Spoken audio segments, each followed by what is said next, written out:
స్వస్థత రాకుండా ఉన్నదేమో నీకు. ఒకవేళ సనుగుళ్ళు ఉన్నాయేమో, సనుగుతున్నావేమో.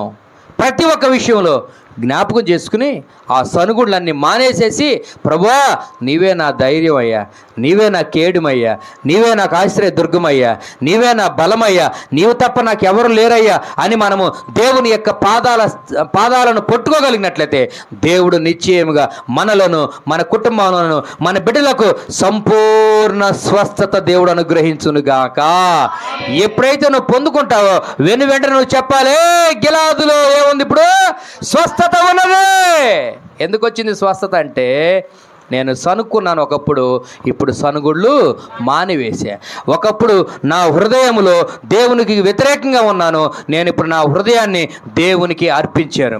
ఒకప్పుడు నేను విశ్వాసఘాతుకురాలుగా ఉన్నాను, ఇప్పుడు నేను విశ్వాసం కలిగిన బిడ్డగా ఉన్నాను. ఒకప్పుడు నేను ప్రియమైన దేవుని బిడ్డలారా, నా హృదయంలో దేవునికి చోటు లేదు, ఇప్పుడు నేను నా దేవునికి హృదయంలో చోటు ఇచ్చాను. కాబట్టి ఇప్పుడు నాకేమొచ్చింది? స్వస్థత వచ్చింది.